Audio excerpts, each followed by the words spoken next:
Good afternoon, delegates and all the participants. Thank you for joining. This is Sahiti on behalf of Shield Connect, welcoming you all for today's webinar on the impact of perimenopausal symptoms on women's quality of life. So welcome back to the Icons in Conversation with Dr. Ritu. And let me welcome Dr. Ritu ma'am.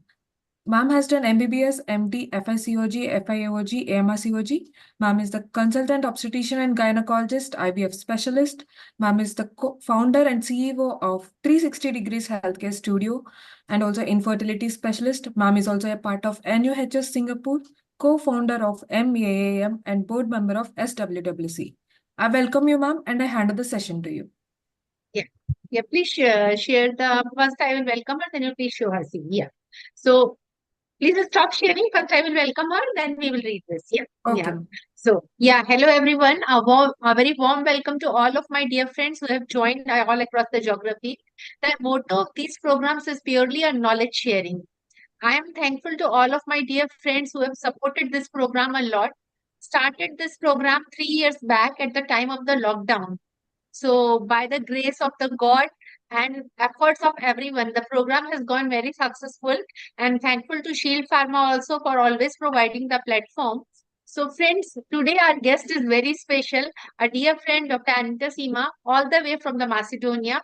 I know the time difference is a lot, but we are really thankful to her that in spite of her busy schedule, she has taken out the time. And as we all know, this is the International Women's Week is going on, and tomorrow is the International Women's Day. So, what could be a better topic to discuss on this day related to the perimenopausal problems? So, without any wasting of time, first I'm going to introduce Dr. Anita, and then I'm handing the dais to her. Yeah, Sahiti, please show her CV. Yeah. So, Dr. Aneta Sima, she has done from the Scope Secondary School of the Medicine 1988 to 1992, medical faculty at University of St. Cyril and Methodist, specialization of Obs and Gynec, PhD degree in Clinical Science, Gynecology and Obstetrics, assistant professor in Cathedra of Obs and Gynec, medical faculty, University Clinic of Obs and Gynec. With this, a very, very warm welcome to you, Dr. Anita. In our language, we usually say namaste, padharo. Yeah, please stop Hello. sharing. Yeah, hi. Yeah. So now dais is Hello. all yours. Yeah, hi. Thank you for invitation. I'm very pleased and honored to be here and to share my knowledge with you and with all the audience. First, I want to say a few words about my English corrections. Probably I will make some mistakes and have to be sorry in advance, but I will do my best to be without No or problem. a few mistakes. Now I will start my presentation. Yes, sure. You can share your screen. Yeah.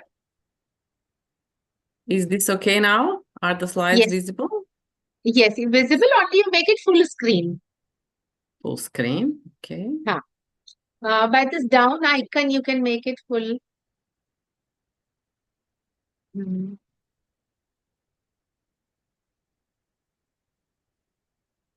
Is this okay now? Yes, perfect. Yes. Perfect. Okay, the topic that we choose for today is talking about perimenopause symptoms and its effect on women's quality of life.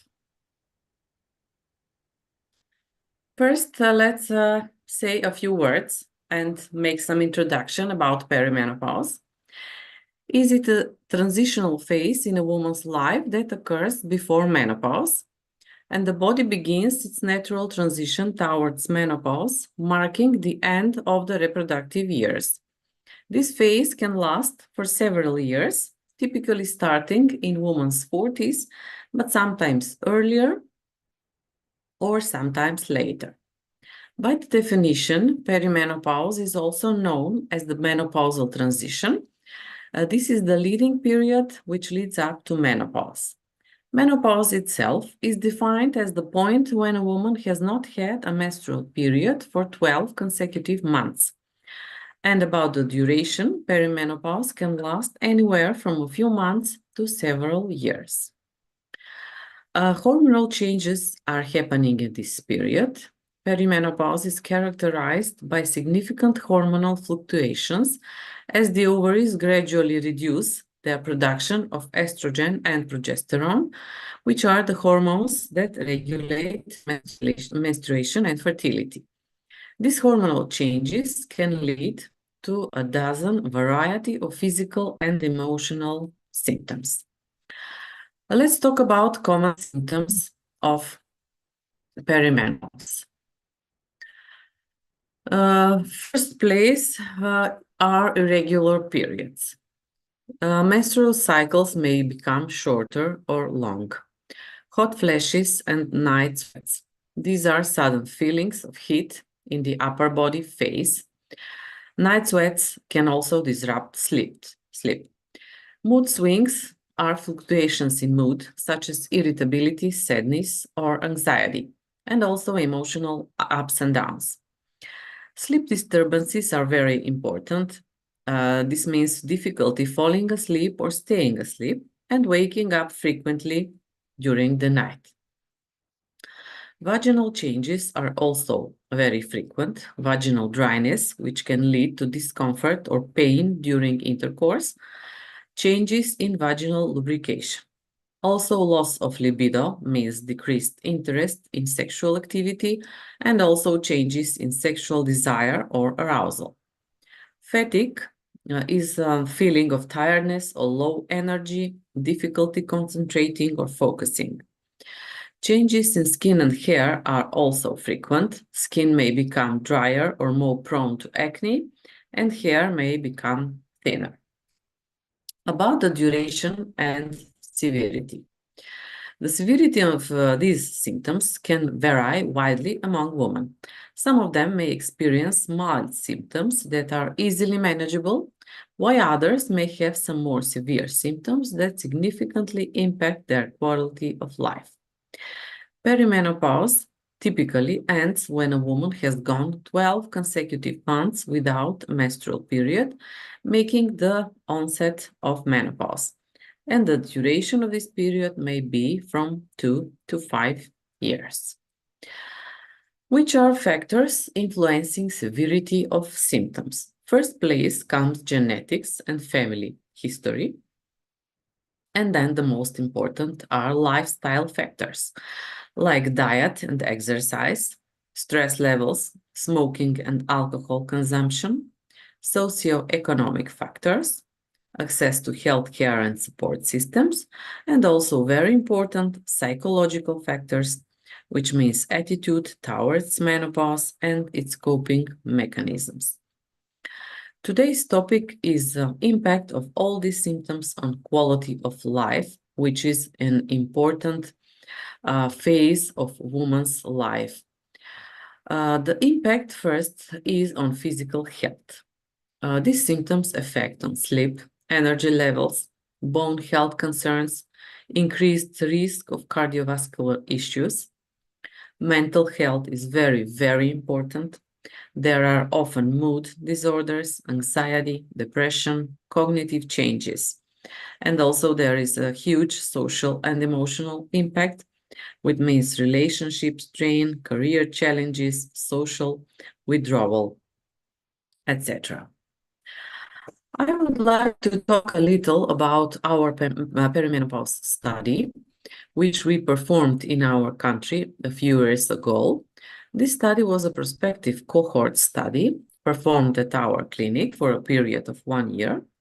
A total of around 200 patients were recruited in the period of perimenopause, aged 45 to 50 years. They were divided into two groups according to body mass index. The control group consisted of 50 patients. The first group were overweighted patients. The second group included patients with increased body weight, and the control group were asymptomatic patients with a regular body mass index. The purpose of this study was to explore some endometrial changes and abnormal bleeding in these perimenopause patients, but we also had a questionnaire here in this study, And the questionnaire was about the severity of perimenopausal symptoms. And the results, unfortunately, were disappointing. Here, I can present a table of our results. And I can say that there was a high level of percentage of these symptoms, and they were all intensity was the highest in the first group in overweighted patients. Hot flashes were present in 93.9% of patients. Increased body weight, 71.2%, also in the first group. Emotional instability, 65.2%. Using treatment for emotional instability, 75.8%. And sexual dysfunction reported in 63.6%. These are very high level of intensity of these symptoms. And the other studies are not like ours.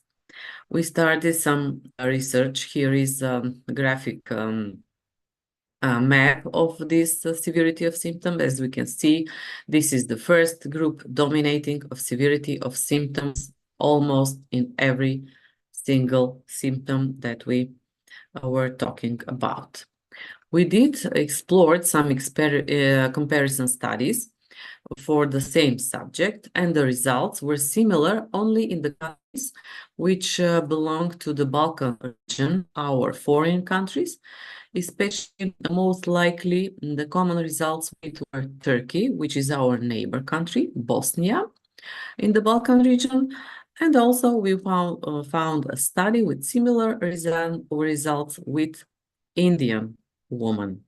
And that's why I wanted to discuss and share with you, because you probably have the same results as we do.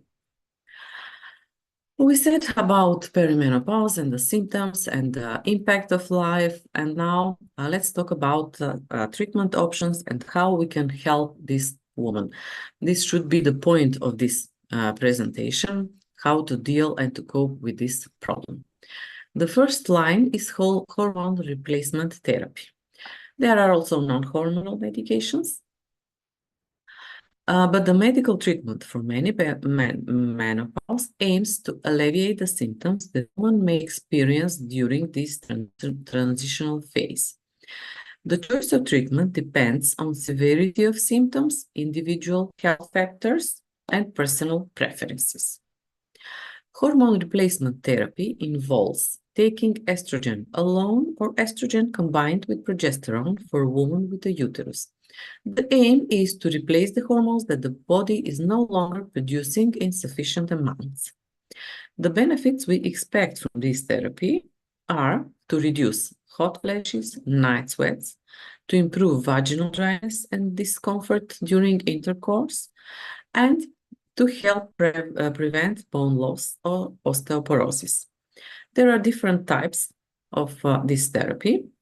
Estrogen therapy is intended for women who have had a removal of the uterus, and the combined hormone therapy is estrogen combined with progesterone, is typically for women with an intact uterus to reduce the risk of endometrial cancer. Different forms of this therapy are available, like pills, patches, creams, gels, vaginal rings, and sprays.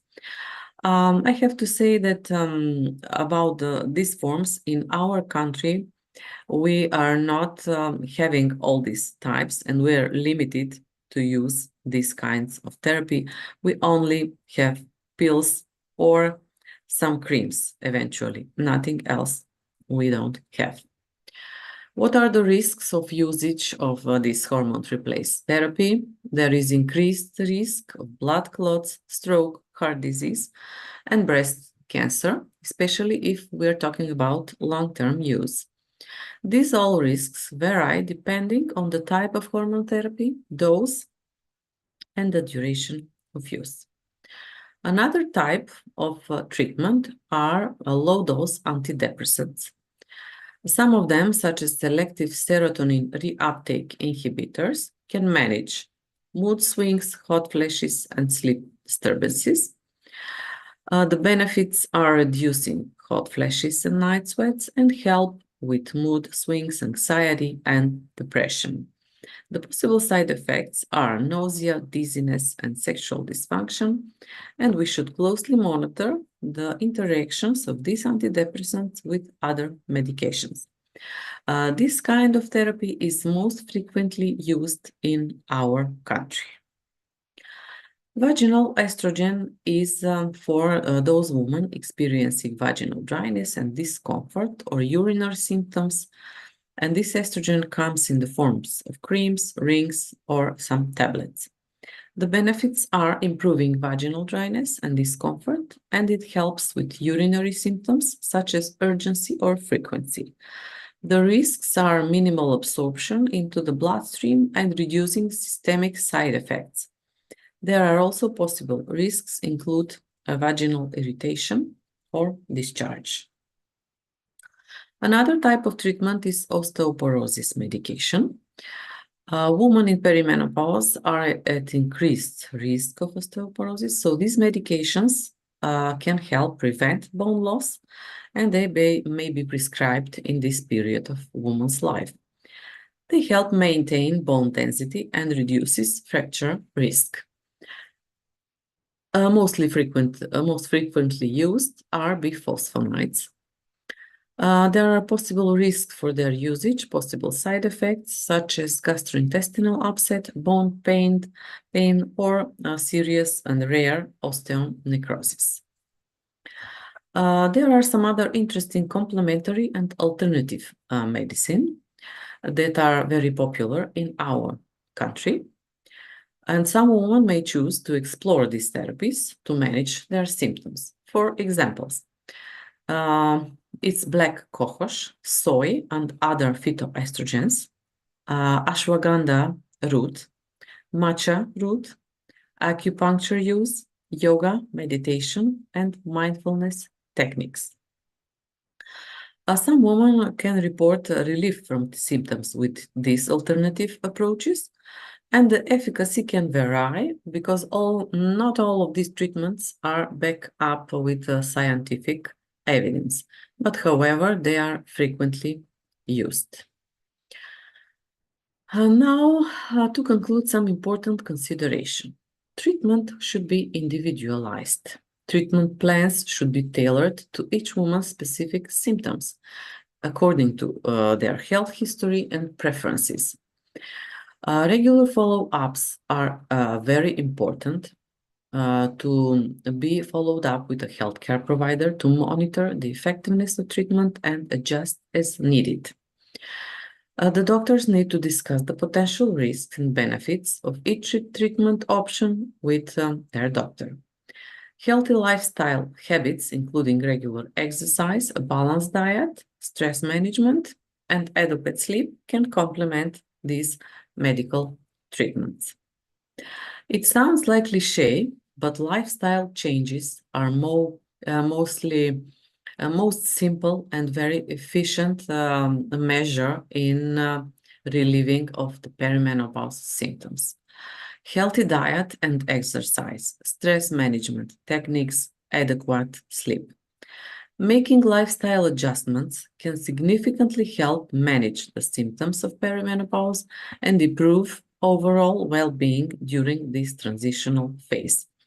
We have a lot of problems with our patients when we talk about and suggest lifestyle changes, because our patients are used to pills and they want pill, and they are not satisfied if you don't give or prescribe them some medication.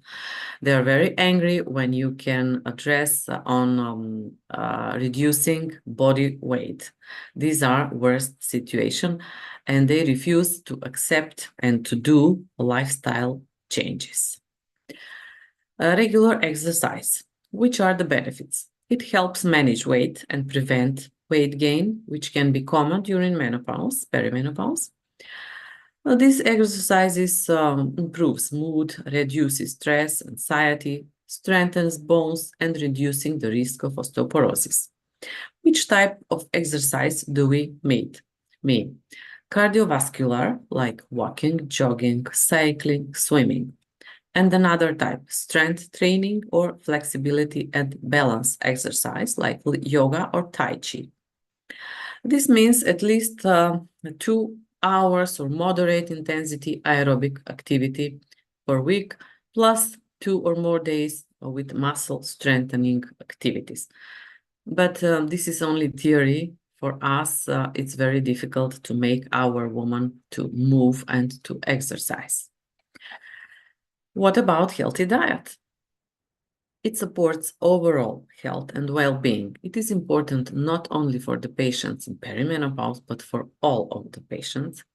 It helps manage weight, reduce the risk of chronic diseases. Also, it may alleviate certain symptoms like hot flashes and mood swings, but the most important thing is that the benefit is for reducing the risk of chronic diseases and also malignancy. The recommendations are to increase intake fruits, vegetables, whole grains, and lean proteins. Choose healthy fats, such as those from nuts, seeds, and olive oil. To limit processed foods, added sugars, and excessive caffeine use. And ensure an adequate intake of calcium and vitamin D for bone health. What about stress management? It's a very important topic. The benefits are to reduce the impact of stress-related symptoms like mood swings and sleep disturbances. It improves overall mental and emotional well-being. And there are different techniques of stress management. Deep breathing exercises, meditation, mindfulness practices, yoga or Tai Chi, engaging in hobbies or activities that bring joy, spending some time in nature, journaling, expressing thoughts, writing, and feeling creative. Adequate sleep is also important. It helps regulate mood and energy levels and also keeps the cognitive function active, reduces the frequency, severity of hot flashes and night sweats. How to do and how to sleep adequate. There are some tips to establish a regular sleep schedule, going to bed and waking up at the same time every day, as we all know. Creating a relaxing bedtime routine to signal our body that it's time to wind down, to ensure the sleep environment to be cool, dark, and quiet, and to limit screen time, very popular. We are going to bed with phones, tablets, and computers before bed, and the blue light interferes with the melatonin production, and we should not do this. How we should maintain a healthy weight, the most difficult part. Healthy weight, as we said, reduces the risk of chronic conditions, heart disease, diabetes, osteoporosis, and alleviates other symptoms. We should focus on gradual, sustainable weight loss and to eat mindfully. And we should also incorporate regular physical activity into our routine. We should also limit alcohol and caffeine. This excessive consumption can exacerbate and alleviate symptoms like hot flashes and disrupt sleep, and also is happening with caffeine, can worsen anxiety, irritability, and sleep disturbance. We should avoid taking caffeine, especially in the afternoon and evening. Also, staying hydrated is most important thing. It helps maintain overall health, and it helps to alleviate dry skin and vaginal dryness. We should drink plenty of water throughout the day and limit consumption of sugary drinks and alternatives for water. Also, the most important thing for the woman in perimenopause are regular health checkups. This allows early detection and management of any health issues, provides an opportunity to discuss perimenopausal symptoms and treatment options with a healthcare provider. And what are the recommendations? We should schedule a regular visit for our patients or with us or with primary care family doctor, discuss any concern or changes in symptoms during appointments, and stay up to date with recommended screening such as mammograms and bone density tests. When we conducted our study and performed our questionnaire, we had very strange reactions with the patients. They don't want to complain about symptoms and they're not talking to anyone. They come to our hospital only where they have abnormal uterine bleeding. This is the only symptom that brings them to our offices. And when we started asking questions about mood disorders and emotional disturbances and sexual dysfunction and any other questions, they were like frightened to answer, and they said that nobody has asked them such questions until now, and they were not very pleased to talk about it. So we were very surprised that they don't have whom to talk to about these symptoms. They also seek for support. They should seek for support and connection.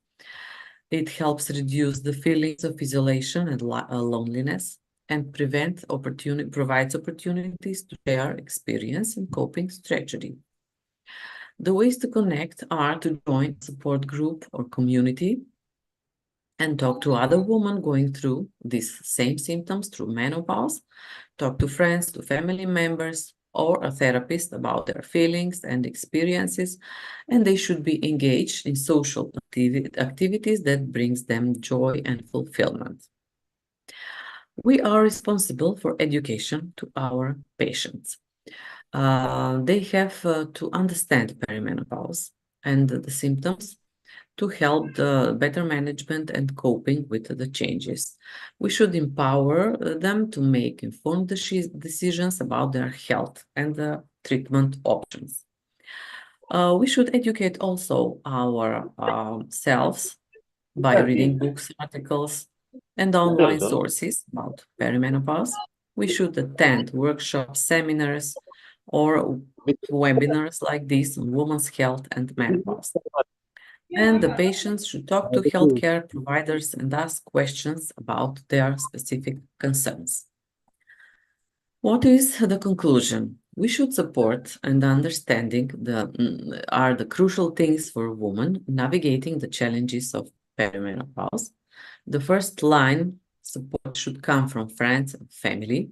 They should listen without judgment and to create a safe space for women and to share experiences, feelings, and concerns without fear or judgment.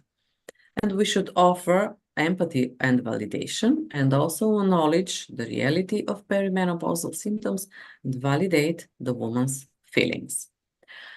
What are the main goals for healthcare providers? They should offer open communication, encourage women to openly discuss their symptoms and concerns, and also questions with their healthcare providers.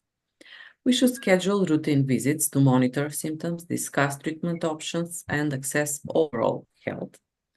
To explain treatment options, empower them with knowledge, what to expect, how to manage their symptoms, and offer referrals to mental health professionals or some support groups if needed.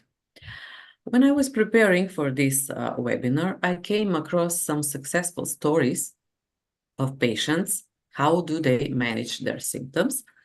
I found a lot of interesting stories about how they managed hot flashes and lifestyle, how they relieved mood swings with exercise, how they improved sleep quality with relaxation techniques, and how they balanced hormones with herbal remedies. These are all interesting stories, and these success stories can illustrate the diverse ways in which women have found relief and improved their quality of life during perimenopause.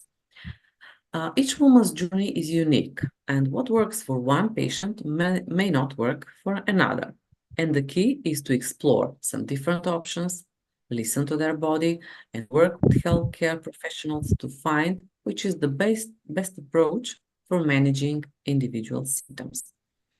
Through trial and error, perseverance, and self-care, This woman can navigate perimenopause with resilience and with grace. We should make efforts to enable these patients having an interdisciplinary approach, which means collaboration between gynecologists, endocrinologists, orthopedics, nutritionists, psychotherapists, family doctors, etc.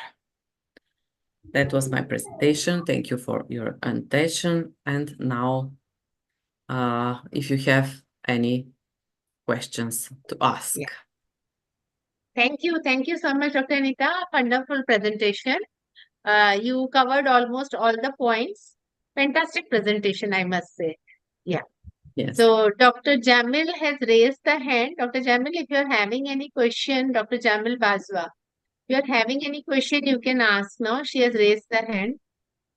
I want to ask you, what's your opinion regarding the use of this estrogen gel or patches?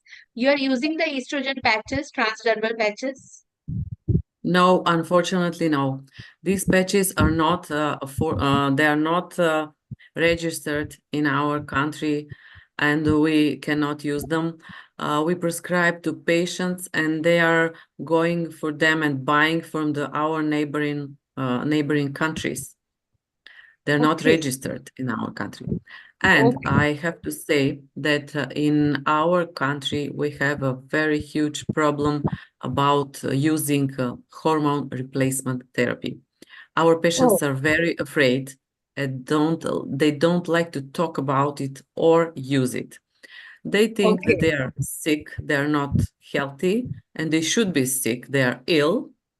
And the perimenopause is a disease, and they are treating themselves like that. And it's the worst condition that we cannot deal with. And now in future, we plan to have some menopause center for menopause diseases and to work on education on our patients. They know very little about this condition, and we should make our best and to do efforts to change this condition, and they should take care about their quality of life, because practically they're not living, they're like surviving in this period, and they have a lot of problems but not addressing and not seeking for help. So this is our plan for future. Okay. Thank you. Thank you so much. Yeah, Dr. Jamil, you can ask your question. Dr. Jamil? Dr. Jamil Baswa, you can ask your question because here in India, of course, the transdermal patches are also available. But being a tropical country, lot of sweating, so that's why we are not preferring for our patients to use that. Yeah, Dr. Jamil, you can ask your question.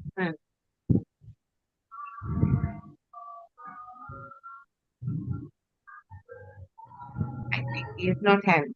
Dr. Jamil, if you are able to hear me, if you want, you can ask your question. And from where you have joined, let us know. Other thing, as you have already mentioned, the lot of nutraceuticals, yes, black cohosh extract, curcumin, these all we are also using and getting a very, very good results. Especially the patients are coming in perimenopausal stage, usually with the complaints of the dryness, and otherwise the partner is getting them for the forgetfulness. These are the usual two common complaints with which we are getting the patients. So, Yes.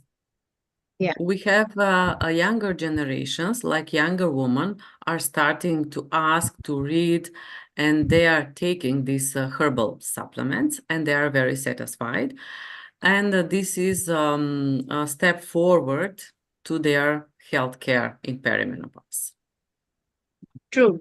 Do we These have days, some other questions, or I no, want to ask you something? yes, Because yes. our results are similar to the results of Indian women. Do you agree? I will speak about our patients now. Mostly of them, because we are a social type of hospital, most of the patients that come to our clinic are housewives, and they are economically unstable. They are staying home. They don't have any physical activities.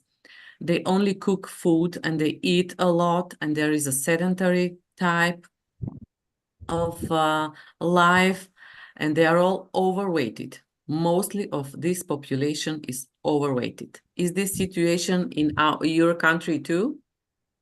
In our country, there are the two scenarios. One class is, yes, obese, but now the new generation means I can say who are living in the urban population, all are very much health conscious, very health conscious.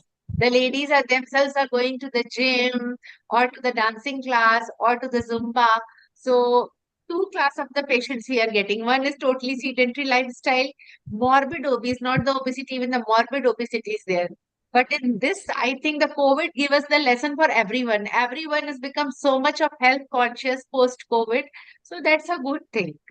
Yes, We are young patients are starting to exercise and to lifestyle and eating and everything, but they are not yet come to perimenopause. So we should wait and see how they are going to act in these years. And maybe we should have better results for the next study in our next 10 years. Probably the best results we have. Yeah, yeah. Thank you. Thank you. We got a comment from Dr. Jamil Bazwa. Thanks for the informative lectures. You are most welcome. Dr. Jamil, from where you have Thank joined? you. Let me know from which country you are. Uh, uh, Other question is from Dr. Madhvi. How do you treat hot flushes?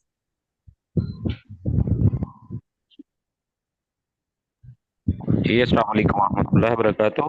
I'm Dr. Bajwa from Pakistan. Okay, most welcome, Dr. Jamil. About Thank you hot very much. Thank you flash. very much. I am very grateful to you. You had very informative information to us and lecture speech also. Very thankful to you. Thank you very much. So nice of you. Assalamu alaikum. Thank you. Most Thank you. Yeah, Dr. Uh, Aneta. For the treatment of hot flashes, depends on how much severity do they have. We offer hormone replacement therapy, but our patients mostly refuse. And since hot flashes leads to insomnia and sleeping disturbances, then they use antidepressants or melatonin remedies, and that's how they treat hot flashes. We have a very low percentage of using of hormone replacement therapy, 0.1 or something like that.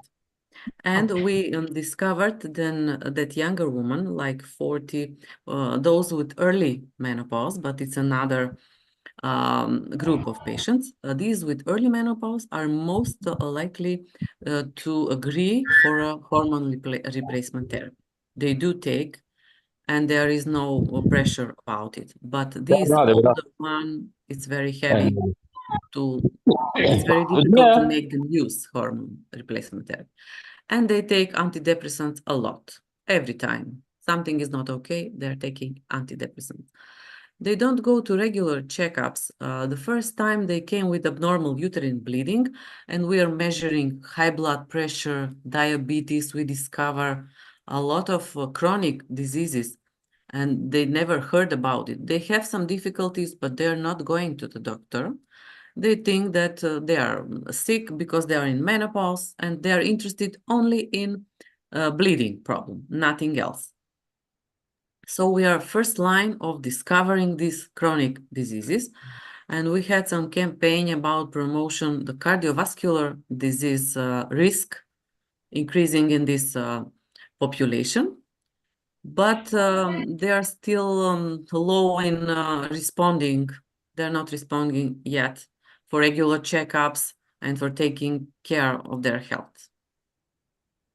True. Thank you. Yes, Dr. Madhavi, transdermal estrogen is very much available in India. And other question she has asked, how do you treat sleep disturbances? Do you use melatonin? Yes, of course, here too in India, we are using the melatonin. What's your opinion, Dr. Aneta? You are using the melatonin in your patients? Yes, we do, but as I said, mostly combined with antidepressants, not melatonin alone. Okay, most of the Combination patients of are these. taking the anxiolytics. That's very true. Very true. Yes, combinations. So besides that, we have received lot of appreciation in the YouTube. So I will send you the link of the recording on YouTube link also. So Thank with this, we will wind up for the session for the today. So thank you, thank you, Dr. Anita, for sharing your knowledge with us. And thank you, dear friends who have joined all across the geography. Friends, stay tuned. And again, those who want to have some interactive discussion on HPV, tomorrow my session on that at 3:30 p.m. On the Monday, we are having two eminent speakers with me discussing on the sonography in the twin pregnancy and what's the use of the laser in the cosmetic gynecology. Is it necessary to buy a laser or not? So stay tuned. I will keep on posting the links. Thank you. Thank you once again, Dr. Anita. Thank you, Sahiti. Thank you, Shilpama. With this, Thank we you will for wind up for today. invitation. It was my pleasure being today a part of this discussion. And happy International Women's Day tomorrow to all our patients and colleagues. And Thank you. probably Thank we'll you. see you another time Sure, to sure, present sure. something new. We will collaborate further. Sure, dear. Thank you, Sure, Dr. dear. Samwani. Thank Have a you. nice Thank day all. Yeah. Bye.